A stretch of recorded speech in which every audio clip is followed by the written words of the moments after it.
que sabéis que vamos a leer esta mañana. Vamos a seguir con el Evangelio de Juan. Y vamos a leer hoy esta parte del Evangelio que nos habla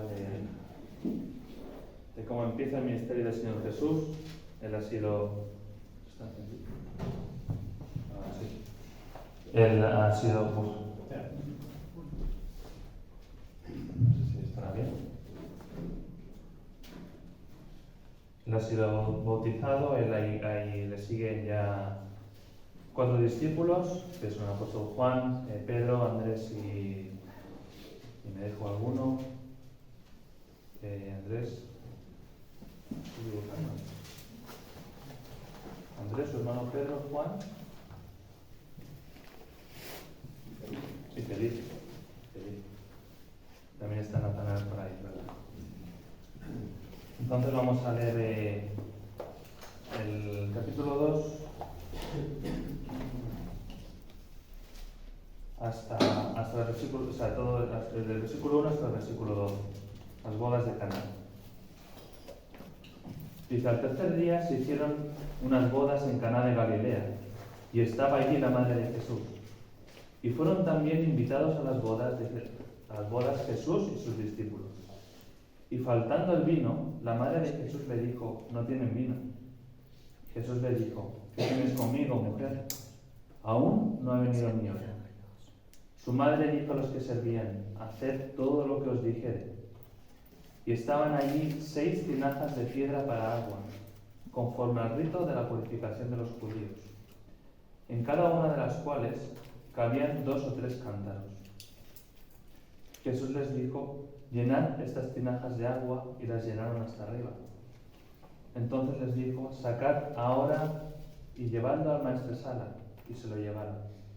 Cuando el maestresala probó el agua hecha vino, sin saber él de dónde era, aunque lo sabían los sirvientes que habían sacado el agua, llamó al esposo y le dijo, todo hombre sirve primero el buen vino, y cuando ya han bebido mucho, entonces el inferior, cuando ya han bebido mucho, entonces sacan el vino inferior. Mas tú has reservado el buen vino hasta ahora.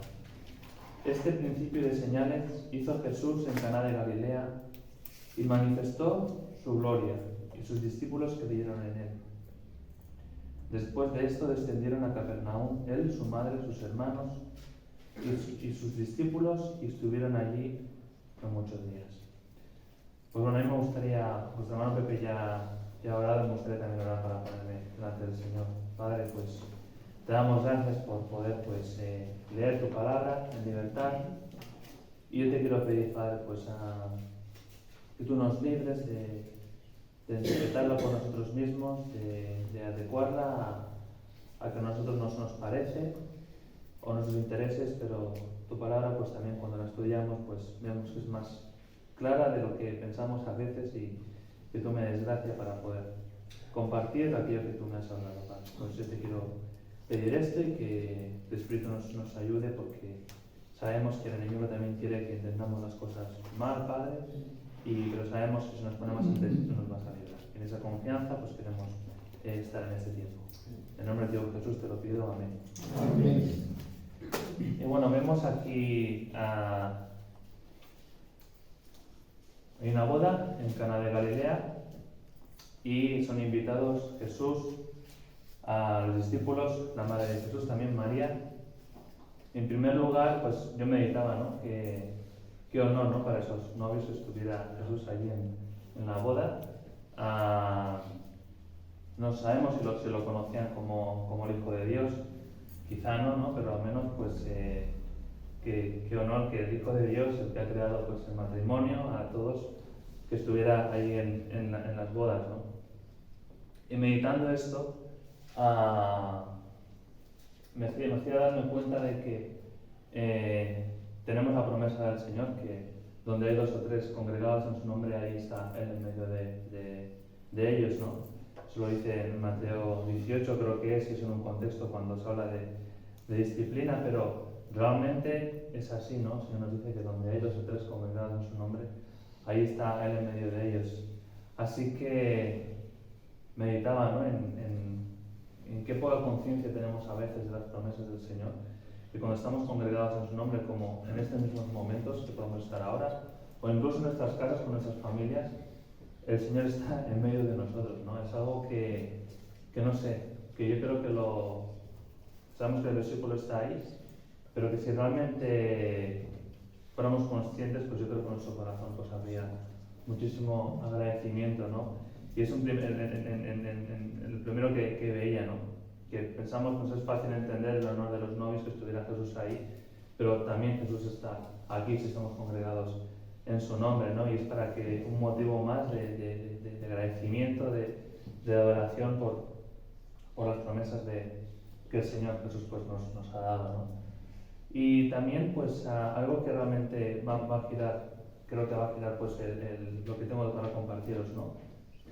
Es en cómo empieza el ministerio del Señor Jesús en la tierra, ¿no? Acudiendo a una boda.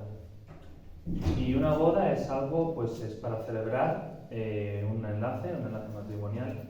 Es una ocasión de celebración, de alegría, de gozo. Además ya de aquella, pues las bodas pues duraban su tiempo considerable, creo que no era solamente un día.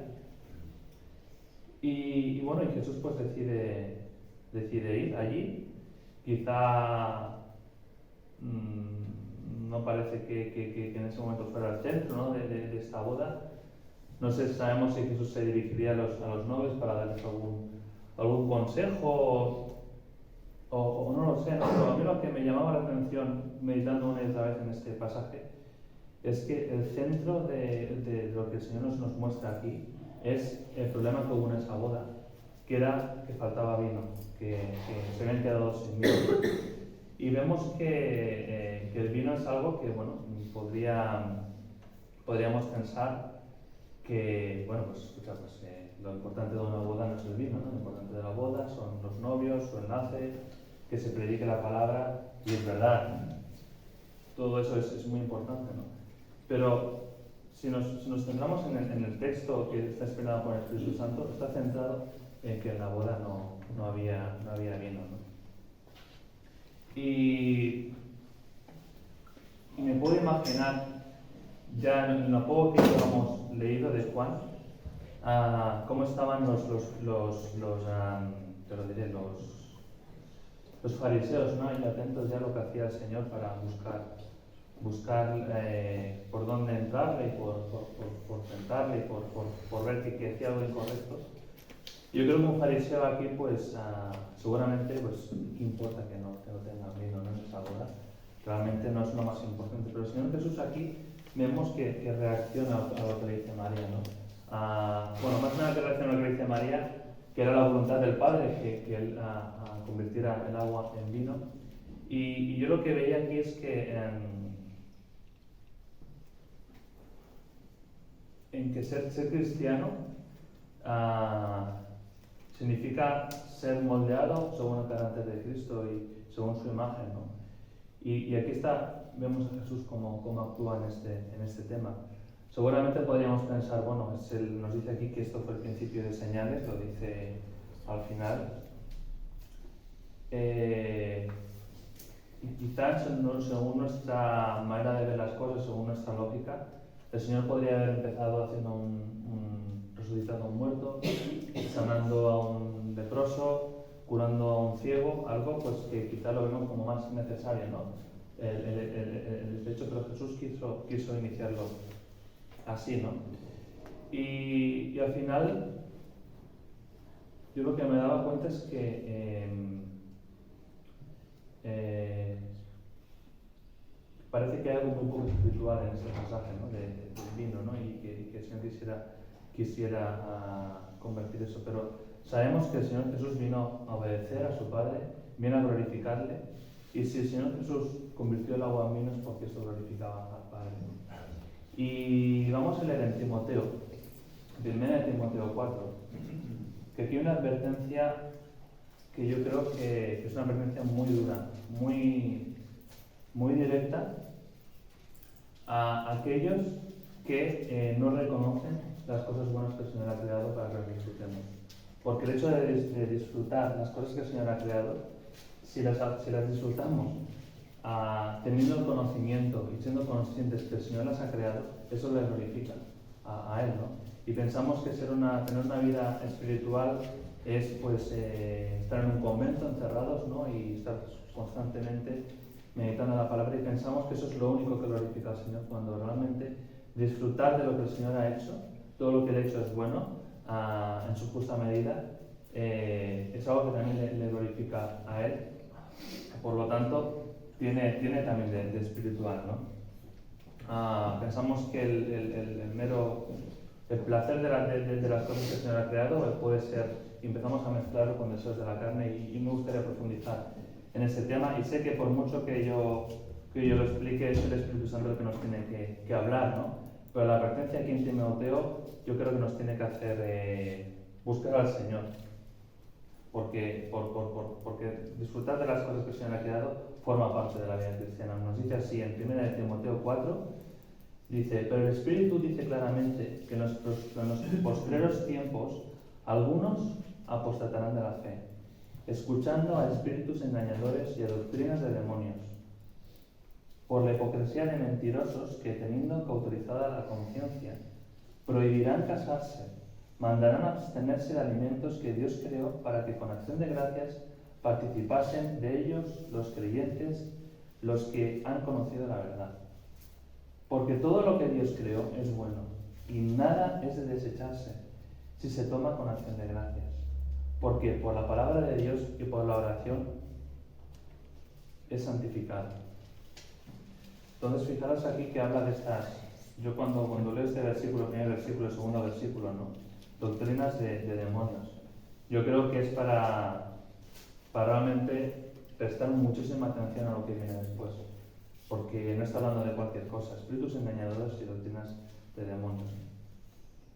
Y dicen que estas personas, estos falsos maestros, tienen cauterizada la conciencia. Realmente, cauterizar es, buscar lo que significa cauterizar una herida, es cerrarla con algo caliente, con algo candente, incluso con otras maneras pues agresivas realmente, ¿no? para eso. Y realmente tiene una conciencia enferma, realmente no es una conciencia limpia. Y eso no quiere decir que el Señor nos llame a actuar en contra de la conciencia. Tenemos, si lo queréis leer en casa, en 1 Corintios 10, del 23 al 33, habla de la conciencia, ¿no? Pero tenemos que ver si nuestra conciencia está sana, ¿no? Realmente leí una frase de Lutero que dice que deseo que mi conciencia, a ver si lo encuentro, dice: creo que mi conciencia sea cautiva de la palabra de Dios, ¿no?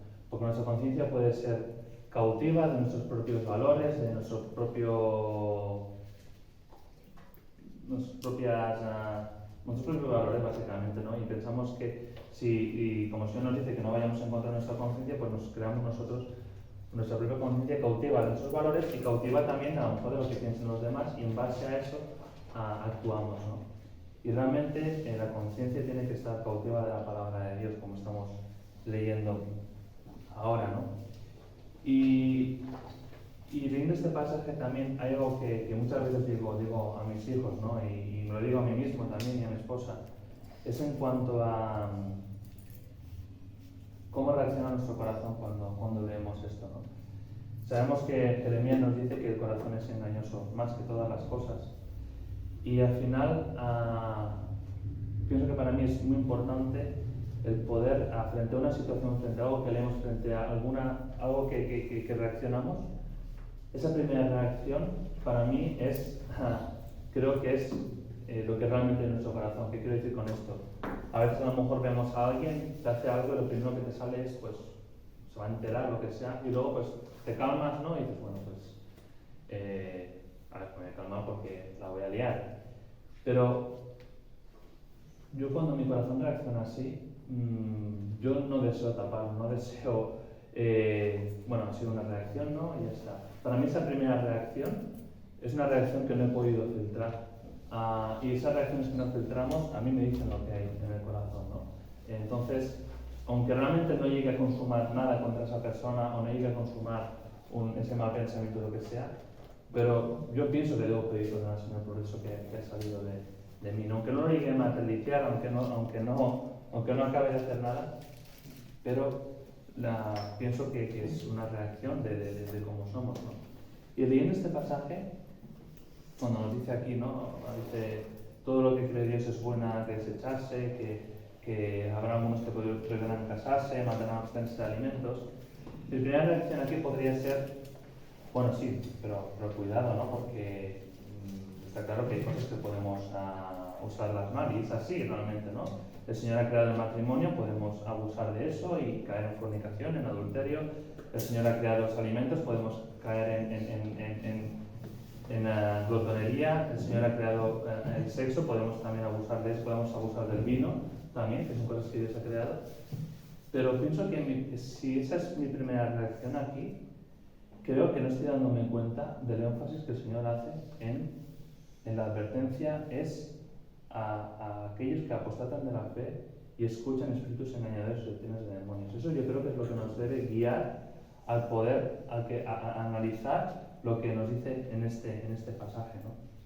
Que realmente yo puedo pues hacerme pues bueno, que sí dice que disfrutemos de todo, pero entonces con ese pero empezamos ya a hacer categorizar y poner las cosas que se pueden y no se pueden hacer sin darnos cuenta de que yo leyendo esto tengo que pedir al Señor, que no caiga en esto, ¿no? Que pueda escuchar la doctrina de demonios que me haga pues pensar de que, oye, tú no puedes hacer esto, tú no puedes hacer lo otro, no puedes disfrutar de eso, como si eso fuera una falta de espiritualidad, ¿no?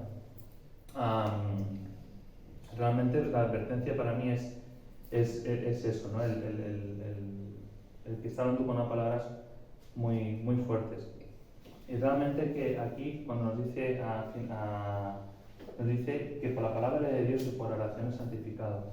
Y creo que a veces podemos empezar a decidir, a juzgar, a ver si esto está bien o no está mal, si este disfrute pues realmente es correcto o no es correcto, y realmente ni siquiera hay oración por medio, no es algo que nos hemos empezado nosotros a ver si esto encaja en mis valores, sin tener en cuenta que Dios ha hecho muchas cosas para que las disfrutemos. Desde el huerto del Edén, en el huerto del Edén hizo el Señor el huerto para que lo cuidara, para que disfrutara de eso, ¿no? Y vemos que el diablo siempre quiere distorsionar el mensaje de Dios, ¿no? Y está claro que esto no significa, pues bueno, pues que mi vida se va a centrar en disfrutar y en nada más. Por lo tanto, sigo yo guiando mi vida y no hay oración. Realmente no quiero decir nada de eso. Tampoco vamos a pedir al Señor, pues oye, pues te doy gracias porque he mentido, te doy gracias porque soy un orgulloso, te doy gracias porque por cosas que claramente son pecaminosas, ¿no? Pero hay muchas cosas que no son pecaminosas que podemos de alguna manera pues tener una conciencia que nos diga no, porque eso no es espiritual. Y yo creo que mezclamos las cosas, ¿no? Meditaba que el hecho de que nosotros seamos personas que riamos, que podamos disfrutar, de la amistad, de los sabores de la comida, de la música, de los colores, meditaba en tantísimas cosas que el Señor las ha creado, que podría haberlas creado de otra manera. Podríamos vivir un mundo blanco y negro, podríamos vivir, que a veces lo hemos comentado, ¿no?, en un mundo que el alimentarse fuera algo, una necesidad vital para nuestras vidas y que no disfrutáramos de los sabores, ¿no? El hecho de, una vez escuchaban, el hecho de que un niño pues ría de esa manera, nos transmita esas carcajadas que no podamos evitar reírnos, o el hecho de que nuestro cuerpo tenga cosquillas, que parece una cosa muy poco profunda, pero unos hermanos, veremos que el rey David daba gracias al Señor por cada detalle de la vida, de las cosas cotidianas, que nos perdemos mucha bendición cuando pensamos que el disfrutar del Señor solamente es necesario, es imprescindible leer su palabra, por supuesto que sí, pero tener conciencia de que todo lo que trata el Señor, para mí es algo que me lleva a glorificarle y a darle gracias, ¿no? Como decía al principio, Dios hizo todo hermoso y todos estos detalles que vemos en los niños, en todo, eso lo ha creado el Señor, no es algo fruto de la casualidad, lo decimos, pero no sé, y al final que podamos ver al Señor en todas estas cosas, ¿no? Leí en este pasaje, leía un comentario de Sproul, creo que sabéis quién es. Dice, los falsos maestros promovían un estilo de vida riguroso.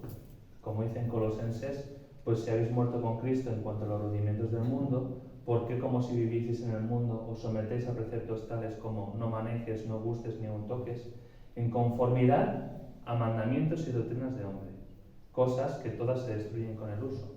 Tales cosas tienen a la verdad cierta reputación de sabiduría en culto voluntario, en humildad, en duro trato al cuerpo, pero no tienen valor alguno contra los apetitos de la carne.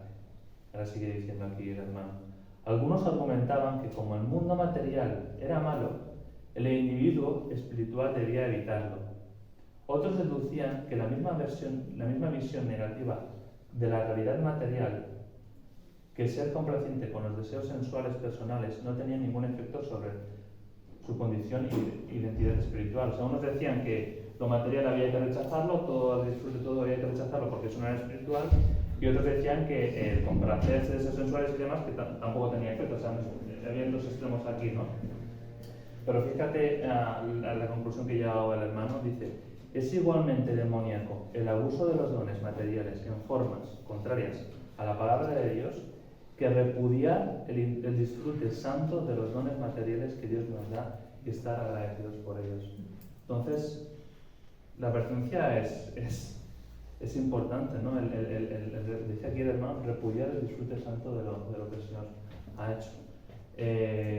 Tenemos que ver que, al menos lo veía así, ¿no? El hecho de que el Señor Jesús empezara su ministerio con una boda, con una situación de alegría y de gozo, me llamaba la atención, y ya lo vemos como Pablo le dice a Timoteo, ¿no? Que de alguna manera despreciar el disfrute cuando estamos juntos, estamos comiendo, estamos teniendo tiempo. A veces hablaremos de la palabra de Dios, otras veces pues estaremos haciendo otras cosas, ¿no?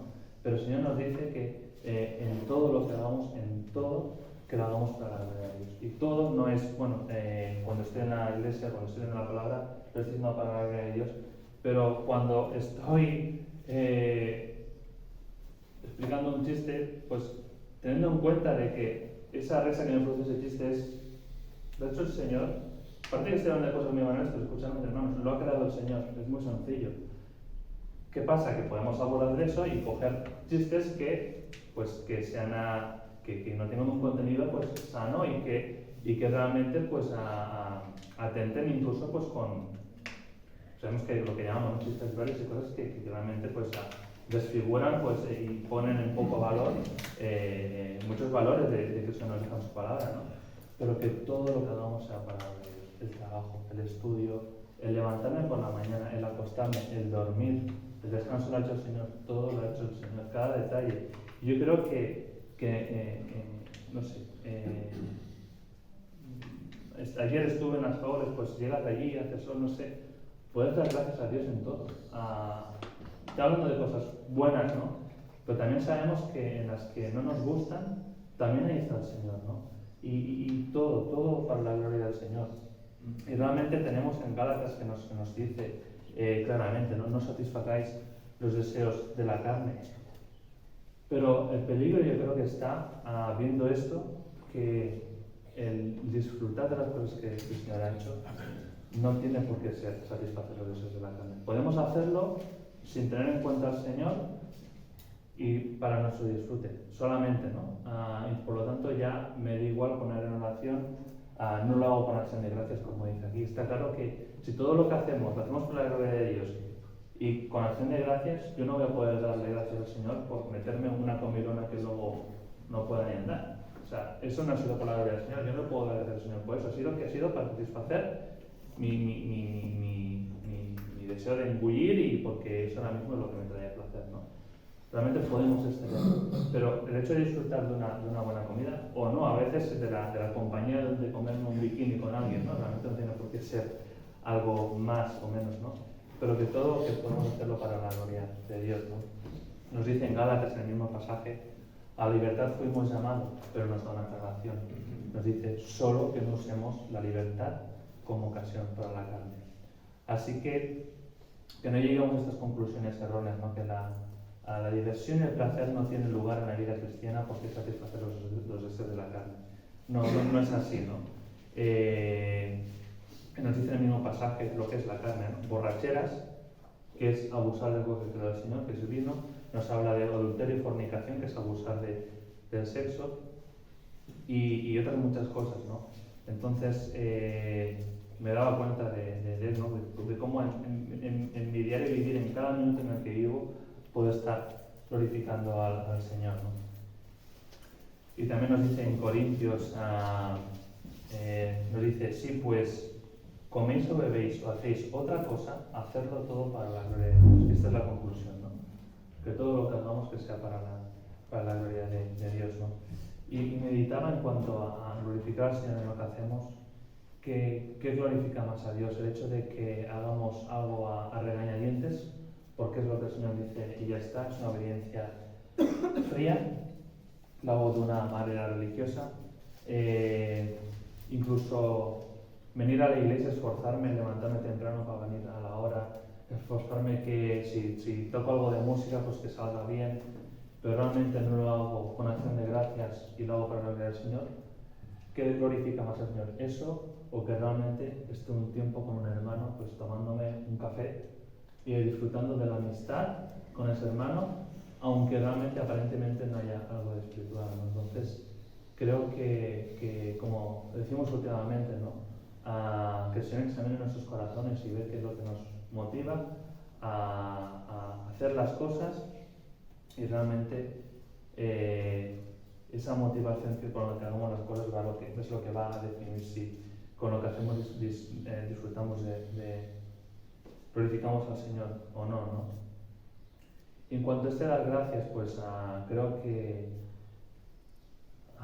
a veces pienso, ¿no? Digo, basta ya de inercias, de dinámicas que tenemos en mi día a día, y pensaba una palabra que puede sonar un poco fuerte, ¿no? De protocolos cristianos, en cuanto a que yo por qué doy gracias cuando me siento a comer. ¿Por qué lo hago? ¿Es algo bueno? ¿Es algo buenísimo? Claro que sí. Realmente debemos estar agradecidos en todo por cada comida que el Señor me permite hacer. Pero ¿por qué lo hago? ¿Porque es la inercia? ¿Porque es que lo tengo que hacer porque soy cristiano? ¿O realmente surge de mi corazón? Pero pensar, hermanos, que yo voy un poco más lejos. Yo si conociera el corazón de mis hijos, como lo conoce el Señor en cada uno de nosotros, a mí me ofendería que mi hijo me diera gracias por algo sin pensarlo, sin realmente en su corazón estar agradecido por eso que le estoy dando, ¿no? Y realmente dirigirnos a Dios Todopoderoso, a Dios que nos provee, de darle gracias por los alimentos, ¿no? Sin que surja de nuestro corazón. No sé hasta qué punto Dios se ofende, ¿no? Porque sé que son palabras muy fuertes, pero yo creo que debemos, yo al menos me hacía ponerme delante del Señor, ¿no? Mira, gracias por este día. Esto que hacemos muy de rutina, realmente, pues, ver si realmente estamos haciendo el corazón, que el Señor lo sabe. El Señor sabe cuando lo estamos haciendo y aún tiene paciencia con nosotros, no cuando lo hacemos de manera incorrecta. Y quizá vosotros imaginaros, ¿no? Pues quizás es verdad, me di cuenta que en mí no hay ese agradecimiento y realmente pues debo ser más agradecido, pues ahora voy a dar gracias. Tampoco se trata de eso, se trata de realmente, Señor, transforma mi corazón, que me dé cuenta de que todo lo que tú me das, de todo lo que disfruto cada día, todo lo que tú preparas, lo que no me gusta también, pues nace de tu amor, nace de tu amor. Y es en base a eso que entonces te daremos gracias. No empezamos la casa por el tejado como muchas veces hacemos, ¿no? Cambio la parte superficial, bueno, pues ahora voy a dar gracias, porque es verdad, Alejandro ha predicado y la verdad es que sale, ¿no? No se trata de eso. Se trata de que realmente el Señor examine nuestro corazón y veamos si nosotros hay agradecimiento. Y vamos a leer el Salmo 104, que veremos aquí como David, creo que es, le agradece al Señor por cada cosa de su creación, por cada cosa de su creación. Es un poco largo, y no nos podemos entretener, pero realmente imagina que un David sentado en una ladera de una montaña, contemplando desde los cielos, las nubes, los montes, cómo eso va generando los ríos, cómo los arroyos, como todo va trayendo bendición, ¿no? Dice así el Salmo 104. Dice, bendice alma mía a Jehová, Jehová, Dios mío, mucho te has engrandecido. Te has vestido de gloria y magnificencia. El que se cubre de luz como de vestidura, que extiende los cielos como una cortina, que establece sus aposentos entre las aguas, el que pone las nubes sobre su carroza. Fijaros cada detalle, los cielos, las nubes que traen agua, el que pone las nubes por su carroza, el que anda sobre las alas del viento, el que hace los vientos sus mensajeros y a las flamas de fuego sus ministros. Él fundó la tierra sobre sus cimientos, no será jamás removida. Con el abismo como con vestido la cubriste. Sobre los montes estaban las aguas. A tu reprensión huyeron. Al sonido de tu trueno se apresuraron. Subieron a los montes, descendieron a los valles, al lugar que tú les fundaste. Les pusiste término, el cual no traspasarán, ni volverán a cubrir la tierra. Tú eres el que envía las fuentes por los arroyos, van entre los montes, dan de beber a todas las bestias del campo, mitigan su sed los asnos monteses. A sus orillas, tu detalle que yo veía aquí, a sus orillas habitan las aves de los cielos, cantan entre las ramas, él riega los montes de sus aposentos, del fruto de sus obras se sacia la tierra. Él hace producir el heno para las bestias y la hierba para el servicio del hombre, sacando el pan de la tierra. El vino que alegra el corazón del hombre, aquí vemos lo que estamos hablando del vino, ¿no? El vino también es algo creado al Señor, que alegra el corazón del hombre, el aceite que hace brillar el rostro, el pan que sustenta la vida del hombre. Se llenan de savia los árboles de Jehová, los cedros del Líbano que él plantó. Allí anidan las aves, en las hayas hace su casa la cigüeña, los montes altos para las cabras monteses, las peñas madriguera para los conejos. Hizo la luna para los tiempos, el sol conoce su ocaso. Ponen las tinieblas y es de noche, en ella corretean todas las bestias de la selva. Los leoncillos rugen tras la presa para buscar de Dios su comida. Sale el sol, se recogen y se echan en sus cuevas. Y sale el hombre a su labor y a su labranza hasta la tarde. Cuán innumerables son tus obras, oh Jehová. Hiciste todas ellas con sabiduría, la tierra está llena de tus beneficios. He aquí el grande y anchuroso mar, en donde se mueven seres innumerables, seres pequeños y grandes. Allí andan las aves, allí este leviatán que hiciste para que jugase en él. Todos ellos esperan en ti, para que les des su comida en su tiempo. Les das, recogen, abres tu mano, se sacian de bien. Escondes tu rostro, se turban, les quitas el hálito, dejan de ser y vuelven al polvo. Envías tu espíritu, son creados, renuevas la faz de la tierra. Sea la gloria de Jehová para siempre. ¿Ves todo esto que le hacía David contemplar? Al final le lleva a eso, ¿no? Sea la gloria de Jehová para siempre. Alégrense Jehová en sus obras. Él mira la tierra y ella tiembla. Todos los montes y humean. A Jehová cantaré en mi vida, y a mi Dios cantaré salmos mientras viva. Dulce será mi meditación en él. Yo me regocijaré en Jehová. Sean consumidos de la tierra los pecadores, y los impíos dejen de ser. Bendice, alma mía, a Jehová. Y me llevaba a meditar esto, ¿no? En el gran detalle que nos da aquí el salmista en cuanto a contemplar todo, desde los animales más grandes, los más pequeños, los montes, las aves, todo, ¿no? Todo lo que sucede en nuestra vida es para darle gloria a Él, ¿no? Así que volviendo al pasaje principal que estábamos meditando en Juan, en el capítulo 2, ver cómo Jesús pues no solamente accede a participar del disfrute de esta boda, algo que celebraba el matrimonio, algo que había creado el Señor. Y aquí vemos que el Señor pues les trae, les convierte el agua en vino.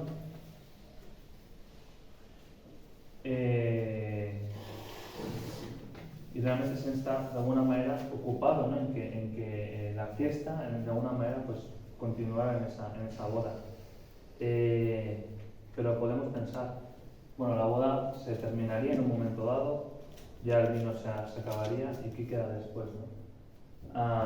Bueno, si realmente el Señor nos da una bendición, la disfrutamos y cuando ese disfrute que podamos estar teniendo pues se acaba y dejamos de ver al Señor, eso también es un indicador de que realmente lo que nos ha llenado ha sido pues esa fiesta, ese disfrute, pero realmente no ha sido el Señor mismo, ¿no? Porque hemos disfrutado de eso, pero sin tener en cuenta que ha sido el Señor que nos ha pues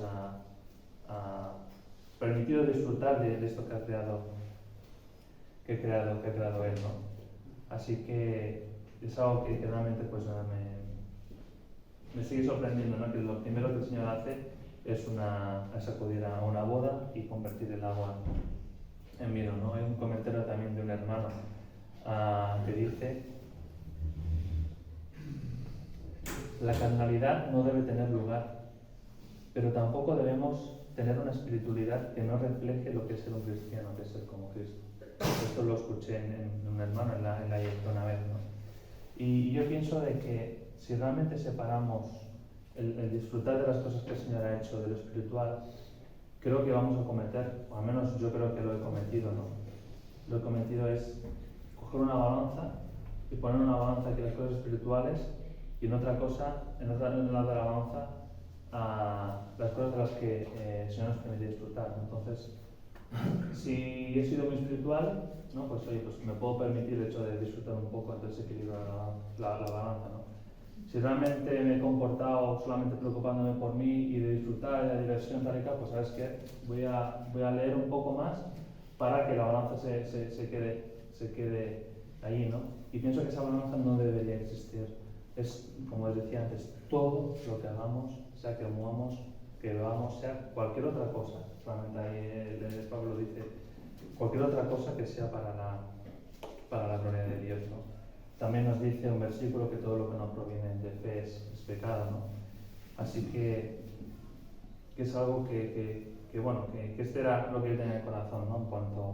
En cuanto a que Jesús fue allí a disfrutar y se ocupó de algo que para nosotros pues diríamos que no tiene importancia, ¿no? Pues que siga la boda adelante, sin vino tampoco pasa nada, ¿no? Pero el Señor Jesús quiso que el vino allí no se acabara. Y no podemos ver esto como un desenfreno, un tomar vino hasta no poder más, no tiene nada que ver con eso. El vino lo que da el Señor, trae alegría al corazón del hombre en su justa medida y realmente sin caer en abusar, ¿no? Así que esta es una de las enseñanzas que podía ver aquí, pero ahora hay dos cosas más que también me hablaban, ¿no? y me gozaba en ella. Una es, vemos a María, la madre de Jesús. Me imagino aquí a una María, pues no sé si sería una boda de familiares, ¿no? Porque estaba invitado Jesús, sus discípulos, María, quizá por un familiar de alguno de ellos, ¿no? De Juan, de Pedro, de Andrés, de Felipe, no sabemos. Pero me imagino a María ahí como una madre en una boda, ¿no? Pendiente de que todo salga bien, con los detalles. Y es María la que se da cuenta de que se acaba el vino, ¿no? Y en primer lugar, aquí algo que yo una vez lo compartí hace tiempo en Piedra. ¿Cuál es la reacción de María al ver que no hay vino?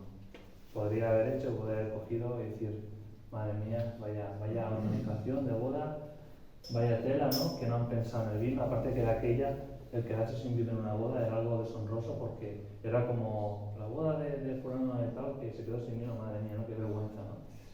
Pero vemos a María que frente a un problema, frente a una necesidad que hay en esa boda, no coge a nadie y le pone a decir, ¿tú te crees que se han quedado sin vino y que no han tenido en cuenta tal? Sino que acude a Jesús, ¿no? Que es el que realmente pues, podía dar solución a ese problema, o incluso que Jesús era el que sabía si eso era un problema o no, porque nosotros a veces podemos ver un problema donde no lo hay, o no vemos un problema donde sí que lo hay, ¿no? Y vemos que María acude a Jesús, ¿no? Y me hacía recordar también el pasaje cuando están los discípulos en la tormenta, en la barca, ¿no?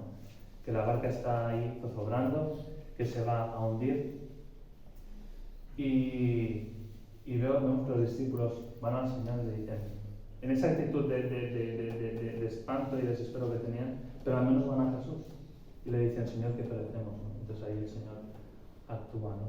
Entonces vemos cuando hay un problema, realmente, pues, José sabemos de sobra, ¿no?, que le llegó mucho en la película de Policarpo, ¿no?, de que lo he compartido varias veces, que en cualquier situación había oración, ¿no? Y esto puede pasar, que tengamos delante un problema y que nos pongamos a solucionarlo nosotros, nos pongamos a desesperarnos, que empezamos a murmurar de los demás, de la organización, de esto y lo otro, pero vemos que aquí María acude al Señor Jesús, ¿no? Y vemos que el Señor Jesús le dice: ¿qué tienes conmigo, mujer? No le trata como a su madre. Yo no veo una falta de respeto aquí para nada, ¿no? Simplemente que Jesús ahí pues vino a hacer la voluntad de su Padre. En ese momento no era la hora de hacer el milagro, ¿no? Pero me gozaba mucho en esta actitud de María y en lo que hace después, ¿no? Que actúa como los discípulos cuando están en la barca, acuden a Jesús. Pero también vemos aquí que María actúa un poco como Juan el Bautista. Vemos que Juan el Bautista está predicando del arrepentimiento, está predicando del Señor Jesús, pero lo que hace Juan el Bautista es dirigir a sus discípulos a que sean discípulos de Jesús. Y vemos a María que hace lo mismo. María no les dice a los siervos, dice: bueno, Jesús ya me dirá lo que tenéis que hacer y yo os lo diré, y se pone en medio como si fuera de alguien que sea necesario a través de María llegar a Jesús, y no es así, ¿no? Vemos que María dice a los siervos: hacerle caso, dice: haced todo lo que él os dijere, ¿no? Pero vemos en la María la misma actitud que tenía Juan, el deseo de que esos siervos hicieran caso al Señor Jesús directamente. Ella, siendo su madre, no ejerce ningún tipo de autoridad, no sé cómo decirlo, indebida, es decir, bueno, pues estar atentos a lo que yo os diga, porque Jesús me lo comunica a mí, sino que les dice: estar atentos a lo que Jesús diga y hacer lo que él os dijere. Y realmente pues veía aquí esta actitud de María como ejemplo para nosotros, ¿no? Pero aquí hay un detalle también que yo desconocía. Dice que habían 6 tinajas de piedra para agua. Yo me imaginaba aquí unas tinajas, pues bueno, un jarro más o menos grande, ¿no? Pero realmente una tinaja podía llegar a tener entre 80 y 120 litros de agua. O sea, una barbaridad. Estamos hablando de 6 tinajas, o sea que a lo poco habrían 500 litros de agua, según mis cálculos más o menos, ¿no? Y nos dice también que en cada tinaja cabían no sé cuántos cántaros, creo que dice. Pero o sea que hay unos conceptos aquí de medida, ¿no? Así que cuando el Señor Jesús les dice a los siervos: llenar estas tinajas de agua, es que no tiene sentido, realmente, al hombre. Yo me imagino a esos siervos, lo que falta es vino. ¿Cómo me haces llenar esas tinajas? Que aparte son tinajas de agua, no son tinajas de vino. Y que si pensamos que esas tinajas son pequeñas, ¿no? Pues bueno, cogemos a nuestro mundo moderno, cogemos una botella de agua, abrimos el grifo y se llenamos. Pero de aquella, llenar 500 litros de agua en una tinaja era un trabajo arduo y que nos hacía en 5 minutos. Es decir, coger, irse a donde había agua, llenar el cántaro, entre varios, llenar la tinaja. Es un trabajo que requirió esfuerzo, tiempo y hubo ocasión de dudar. Hubo ocasión de decir, bueno, a mitad de esto es que, mira, estoy llenando el agua, pues que no sé qué sentido tiene. Podrían empezar a haberlo hecho y dejarlo de hacer, ¿no?, en un momento dado. Pero yo aquí veo muchas enseñanzas. Una de ellas es que Jesús estaba probando la fe de ellos. Jesús podría haber, si tenía poder para convertir el agua en vino, podría haber llenado las tinajas él mismo de vino y ya está, ¿no? Pero Jesús estaba pidiéndoles llenar estas tinajas de agua y estaba probando la fe de los siervos. Realmente la gloria es para el Señor, el milagro fue del Señor, no fue de los que llenaron las tinajas de agua, ¿no? Fue Jesús quien convirtió el agua en vino. Eso era el milagro, eso era lo imposible que nadie podía hacer. Pero sin embargo, Jesús pide que llenen esas tinajas de agua, ¿no? Y el Señor creo que muchas veces hace eso con nosotros, ¿no? Le pedimos al Señor cosas que haga, le pedimos imposibles, pero quizás estamos dejando de lado que el Señor nos pide que hagamos algo. No porque ese algo que hagamos nos vaya a hacer en obediencia simplemente. El Señor nos pide algo en obediencia por amor, sin entender ni el motivo o resultado de por qué lo estamos haciendo, ¿no? Sin entrar a valorar si realmente hacer esto pues va a tener algún tipo de resultado final correcto. Por ejemplo, pues, ¿para qué dedicarme a una responsabilidad que se me pide si esto realmente este proyecto está abocado a fracasar? ¿Por qué hacer esto bien? El Señor me pide que haga las cosas como trabajo, como si fuera para Él. Pero ¿para qué lo voy a esmerarme si realmente no me lo van a valorar? ¿Para qué voy a trabajar en ese trabajo si me van a pagar los duros? Pero es que el Señor los sirvientes no actúan en base a que, bueno, vamos a llenarlo de agua porque Jesús no había dicho que iba a convertir eso en vino. Jesús había dicho que llenarnos de agua. Entonces ellos lo hacían porque entendían que, no sé, realmente le reconocieron como hijo de Dios, no lo sé. Pero en cualquier caso, ellos hicieron lo que el Señor les había dicho. Y es en esa obediencia por fe que el Señor hace el milagro y abre puertas donde para nosotros nos es imposible. Entonces, no se trata ni siquiera de solamente orar sin tener en cuenta lo que el Señor nos diga, ni intentar nosotros hacer el milagro, ni una cosa de las dos. Simplemente escudriñar su palabra, en aquellas cosas que nos dice claramente que son su voluntad, pues, Señor, dame fuerzas para hacer esto, ¿no? Lo que tú vayas a hacer por medio de esto, pues lo vas a hacer tú, no ves eso. Pero el milagro lo hizo enteramente el Señor, pero Él quiso que los sirvientes pues pudieran llenar esas tinajas de agua, ¿no? Y vemos que luego el Señor les pide que lleven el vino al maestresala y sabemos lo que dice, ¿no? Que era un vino bueno. Incluso creo que se lo dice al novio, ¿verdad? Sí, dice que llamó al esposo y le dijo que el vino que servía para el final que era bueno, ¿no? Yo meditaba que de eso que el Señor había obrado, de ese milagro que el Señor había obrado, disfrutaron los invitados, los novios, la maestresala, pero también de ese vino seguramente disfrutaría María y sus siervos, ¿no? Y veía que de todo lo que hace el Señor y de los milagros que hace el Señor, habían unos que lo disfrutaban y ni siquiera sabían de dónde procedía ese vino, simplemente sabían que era bueno. Pero yo me imaginaba con qué gozo y con qué alegría podían beber el vino esos siervos que obedecieron al Señor. A María, que sabía que eso lo había hecho el Señor, yo creo que tuvieron doble disfrute, ¿no? Por el vino bueno que habían sacado, pero también porque sabían que eso había sido obra de Dios y reconocían al 100% de que esa provisión venía del Señor, ¿no? Entonces, el Señor en su misericordia nos permite disfrutar de cosas que tristemente no tenemos esa conciencia, ¿no? De que todo viene de Él, pero habían otros, aquellos que se habían dispuesto a servir, aquellos que habían dado ese paso de fe en creer al Señor, que tuvieron ese privilegio de poder saborear ese vino, sabiendo de que había sido el Señor que lo había traído, ¿no? Así que esto es lo que meditaba, ¿no? Y también un poco lo que dice aquí, cuando dice el maestro Sala, ¿no? que normalmente se guardaba el vino inferior para el final. Y recordaba, me venía a la mente esa frase cuando vemos en el mundo, ¿no? Cuando alguien está pasando por una situación pues complicada o que nos gusta, ¿no? Se puede decir, bueno, tranquilo, que lo mejor está por venir, ¿no? Yo creo que esta frase yo no la comparto, ¿no? Y que lo mejor está por venir. Y eso me hizo meditar de un hermano que lo dijo una vez, ¿no? Decía que lo mejor ya vino. Lo mejor que nos podía pasar ya vino es Jesús, ¿no? Que dio su vida por nosotros, que nos ha dado vida eterna para que la podamos vivir aquí ya, pero que también estaremos viviéndola para siempre en su presencia, ¿no?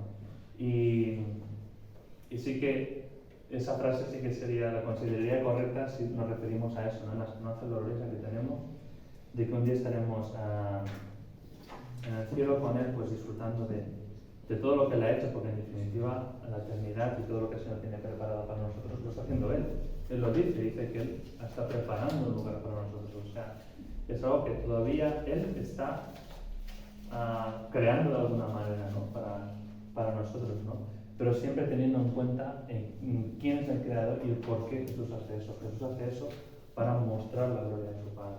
Entonces nosotros que podamos andar también como Él anduvo en este sentido.